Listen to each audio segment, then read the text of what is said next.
Hello everyone, this is Ephesus. Thanks for dropping by my video. I'd like to share with you a Magicka Sorcerer build I've been putting together. I'll be playing during the new Greymoor Chapter coming out here pretty soon. Um, the idea for this build started actually back when Murkmire came out, and I thought the idea of a heavy armor Magicka Sorcerer was really cool.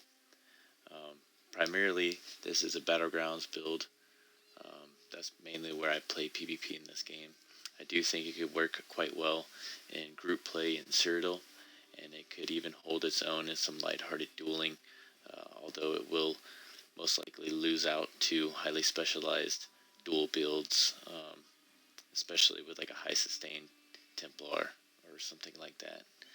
Um, the idea for this build primarily is it's a pretty balanced build, so you're not going to hit, a million damage or anything like that in a battleground. You'll probably pull anywhere between 500 to 750,000 if you're playing it right, if you're going for damage. But really what I like most about it is its ability to flex, because I do run a resto staff on the back bar, and you can do some pretty good healing with this build as well. I have hit upwards of 400, 500,000 K healing in some matches, and the ability to swap back and forth between damage dealing and healing is great, because you don't always get paired with a healer in Battlegrounds, unfortunately. So that's kind of the way I've designed it, and without further ado, I'll just go right into the character sheet. So, alright, as you can see, we're sitting at just under 40k Magicka on this bar, and we've got just over 3,200 spell damage. Spell and physical resistances are quite high thanks to heavy armor on this bar, and crit resistance is high as well. Of course, we have the champion points factoring in, as well as the impin on some of our pieces. Swap to the back bar here. It pushes our Magicka up over 41k, almost to 42, and spell damage is still over 3, and the spell resistance and physical resistance goes up a little bit thanks to one of the skills I have slotted on the resto bar, which I'll go over. For food, I'm running Witchwinter's Potent Brew for the extra Magicka recovery. Because of the sets I'm running, I don't have the best Magicka recovery, but it's still manageable with this food and Dark Deal. So you actually can run a tri-food if you prefer that for a little bit more stamina on the build. I have run like Crown food, the Crown store tri-food. I run quite often, especially if we're not receiving too much adversity in the match. I might switch over to that just to have a little bit more stamina to work with. For the Munda Stone, I'm using the Lover for extra spell and physical penetration. We have enough Magicka to where I don't really need to worry about running the Mage, and not running the Atronach, because I prefer the penetration, because I really don't have problems managing my Magicka with this build. You have a huge pull, and Dark Deal really helps you replenish if you have to burst something down. I do run Stage 2 Vampirism. I don't think Stage 3 and 4 are quite worth it right now. It's going to be interesting to see how it feels running maybe more advanced stages after Greymoor comes out. But for right now, before the chapter actually launches here in a couple of weeks, I just run Stage 2. I think it's great for the the passives from the vampire skill tree, and you're not taking too much hits on your health regeneration there. So we do have major sorcery at all times, thanks to one of our sets. And Bound Aegis is slotted on this bar, which is why it's pushed our physical and spell resistance so high on this back bar. So those are the stats. Go ahead and go into. So the first set I'm running is Necropotence. I'm running a Flame Staff on the front bar with a Shock Enchantment infused. And then on the back bar, I'm running a Resto Staff with Absorb Magicka Enchantment and Defending. That's part of the reason why the physical and spell resistance are so high on this bar. So going down, still got the Necropotences on the jewelry. All pieces are arcane with spell damage. And that's the first set. For the monster set, this is just kind of a joke that I'm keeping running. I keep the skeleton polymorph on, and I use Pyroskeletons for the defense, and just to be funny, and that way my enemies can't see when I'm a skeleton, so I'm just always a skeleton. Yeah, when you take damage to your health, 8% chance to transform to a skeleton. You gain major protection, but also major defile for 10 seconds. So your damage taken is reduced by 30%, which is a huge amount. But also your health recovery and healing received is reduced by that same amount. But we have enough spell damage and enough Magicka to where we overheal quite hard, and you don't notice the reduction in your healing taken and your health recovery. For the body pieces, I'm running tri-stats on every piece, and small pieces are in-pin, and big pieces are infused, so nice and simple. And then for the third set, I'm running Rattle Cage. Max health, spell damage, spell damage, spell damage, and then it gives you major sorcery at all times. So, again, this isn't meta. This isn't going to give you the most damage out of any Magicka Sorcerer build. It's just something I've been having fun with. It's different, and I like the idea of wearing heavy armor as a Magicka user. And I do think that there is some benefit of not having to run Crit Surge on your bar and constantly have to throw that into your rotation of casting that over and over again. It also does free up your potion slot, so you don't have to run a potion to give you major sorcery. You can run some other potions. But yeah, I think that covers the gear. So again, tri-stats on everything, and in-pin on the small pieces, infuse on the big pieces.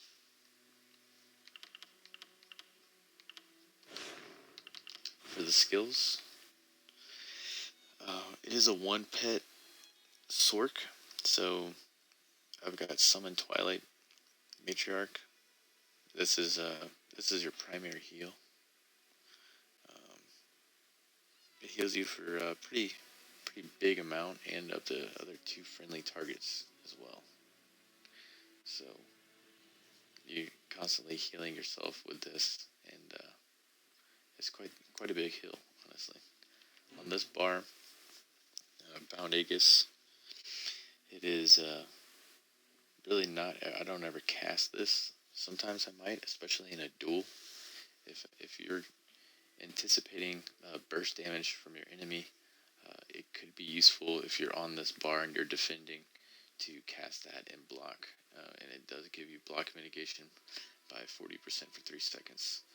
But the main reason I've got this on here is it increases your max Magicka by 8% and gives you minor resolve, so giving you more physical and spell resistance on this bar. And the next skill will be Hardened Ward, then Streak, and then Haunting Curse. So this is the only dot on the build. It explodes twice, and timing your burst with this can be devastating to your enemies, of course. ultimate on the Resto Bar is Life Giver. This thing is OP, and you will overheal to huge degrees and keep your team either alive or give them a buffer as you're charging in. So it can be used for both purposes. I love this ultimate. And then on the other bar, of course, have this Matriarch again. Keep it up at all times. Dark Conversion. I think I might have said Dark Deal earlier, but Dark Conversion, the one that gives you back Magicka and health. So this is, was changed. I think back in Murkmire it used to be a lot stronger, but I still think it's worth it because you're getting a heal, and then you're getting Magicka, and then you're having some mag recovery over 20 seconds, which is nice. So you pretty much want to cast this every 20 seconds. Defensive Rune.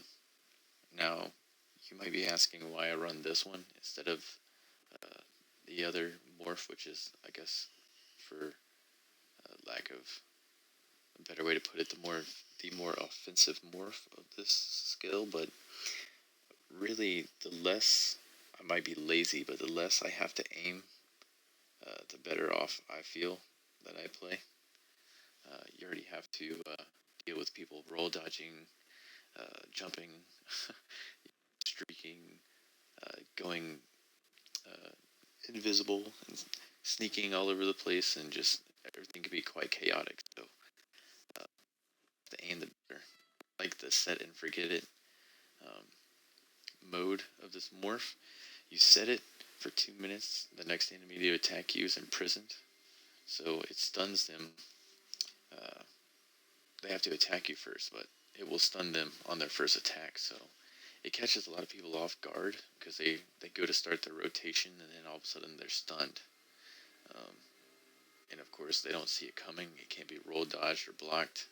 Or I think it can be roll dodged, but it can't be blocked. Of course, if going on the offensive, they're probably not roll dodging into you. Anyways, what I like about it is I'm focused on one target, and I have this on and ready. If I already get flanked or hit from a different direction, it buys me a little time to see them coming because they'll get stunned, and I'll notice the buff disappear from above my bar. And like I said, it's just one less thing, one less skill that I have to aim and worry about. And really, if you're chasing somebody down, chances are that they're either going to be stunned or, stun immune. Everybody's running some sort of stun. So I feel like it's better suited to use it as more of a utility than an offensive move. Obviously, in a duel setting, this is pretty much the same thing as being the offensive morph because you only have one enemy to worry about. And then finally, we got Endless Fury, the morph that gives you back Magicka when you kill an enemy. It's your execute and spammable. And then finally, Crystal Frags. You definitely want to cast this every time you get a Crystal Fragged instant. And then, of course, costs half its Magicka when you get a instant cast. But one thing I like about the skill is, I think some people would be under the assumption that you should only cast it when you get an instant cast. But I don't feel that's the case. You definitely want to be casting this, even though there's a 1 second cast time, which feels like an eternity in PvP. If you're not being focused and you are moving in, or you are sniping from a distance, you want to be casting this because you want to weave it with your other attacks. For example, like a good combination would be a Crystal Frag light attack, Endless Fury. For example, here, like a rotation I like to do is, of course, cast Haunting Curse, and then Crystal Frag, light attack, Endless Fury, and maybe throw off a heal or a dark conversion. And if you don't get a free crystal frag by that time, you've just got bad luck. A lot of times you'll hit Haunting Curse, Crystal Frag, Light Attack, Endless Fury, and you will get a free frag. So you go Haunting Curse, Crystal Frag, Light Attack, Endless Fury, straight back to a Crystal Frag, and then Light Attack, Endless Fury, and you can get another Crystal Frag, and you can just chain those attacks like right, back to back. It's a huge amount of damage in a very, very short amount of time. Speaking of rotation as well, let me just say the last thing on this bar is Shooting Star. This is a morph that generates ultimate for every enemy hit. You could run the Ice Comet morph as well. They're both great. I just prefer, this one does suit, I think, you a little bit better in Battlegrounds, especially if you hit multiple enemies. Or you could run like the Vampire ult, and I think I might be doing that just to experiment with it when Greymoor comes out. The changes to Vampire are going to be interesting, and I think running the Vampire ult will make you even tankier, and you're already pretty sturdy on this build. But to get back to the rotation, another one I like to do if you're on the defense is, of course, keep your shields up and heal up, and your dark conversion, and you're gonna heavy attack, which is going to heal you and give you back magicka, and just spam your heal. So heavy attack, let it do a fully charged heavy attack heal, fully charged heavy attack heal, fully charged heavy attack, etc. So you're just basically overhealing yourself without burning through your resources. It is quite frustrating for the enemy to play against, because they are just doing their full rotation and you are not losing any resources or health.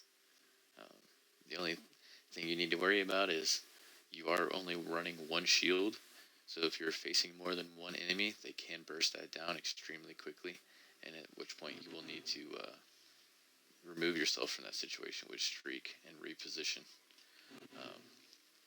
And if you are in a position where you're having multiple enemies on you, and you need to get away, but you can't for whatever reason, Life Giver definitely helps as well. So I think that about covers everything on the bar. For the passives, just real quick, you'll want everything in Dark Magic. You'll want everything in Daedric Summoning except for Rebate. You could run Rebate if you want, but this is only 726 Magicka. It's nothing to write home about, and it only happens when a pet is killed or unsummoned, which is pretty much never. And then everything is Storm Calling. Everything in Destruction Staff, and everything in Life Giver, which maybe with the exception of Absorb, because again, this is just a very, very stupid small amount of magicka back when you block a spell. But I guess you could put a couple of points in it if you feel like spending the points. You want everything in light armor. Well, really, the first three. I just have everything because I do switch back and forth between PvE with some light armor setups. The first two in medium armor, and then everything in heavy armor. Vampire, you want supernatural recovery and unnatural resistance. Since I only run a level 2 vampire, I don't take undeath, and I don't worry about Darkstalker because I'm not sneaking anywhere. Fighters Guild, you could probably benefit from Slayer and Banish the Wicked. For werewolves, well, where is it? Yeah, maybe just Banish the Wicked for werewolves if you're fighting a werewolf in PvP. Mages Guild, you probably want all of these. I've been putting all of my skill points on this character into crafting, so I'm kind of slacking on the Mages Guild. You want your Undaunted passives. do have a 6% bonus because I am running 5 heavy, 1 medium, 1 light. So you want that if possible. Of course, racial passives and the other utilities like medicinal use and gourmand connoisseur. And then as always with any build, to maximize its efficiency, you probably want to gold everything out. I know it's very expensive, but yeah, I think that just about covers it. I am a high elf. Did I forget anything? I don't think so. So that's what I'm going to be running. That's what I'm running right now in Battlegrounds, and what I'll be playing around with in Greymoor.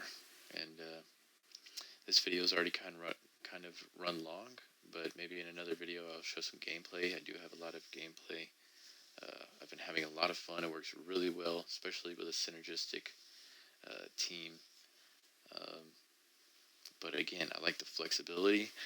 I like being able to heal without having to swap my equipment around or skills around.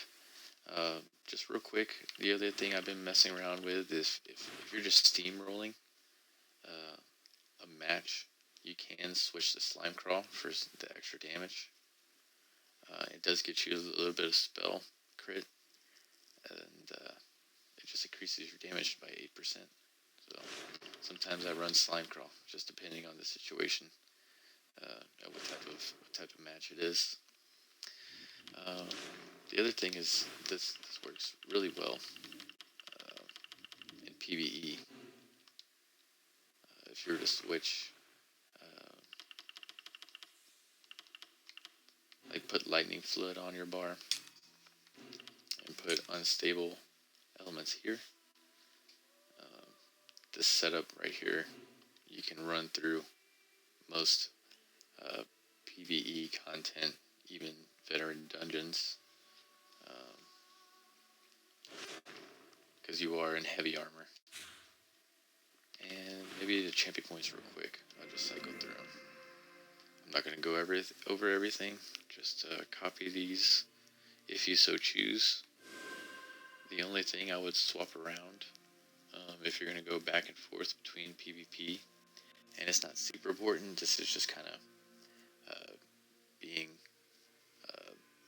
min-maxing the setup, is over here in the mage area of the champion points. You would probably want to go Thaumaturge instead of Master at Arms, because Master at Arms is, of course, for your direct damage attacks, and Thaumaturge is for your damage over time effects. So if you're going to primarily maybe take this build and run it PvE instead, that's pretty much the only thing I'd swap, is just move your points from Master at Arms into Thaumaturge. It's going to give you a lot more damage over time for your Wall of Elements and your Lightning Flood. And then pretty much run everything else the same.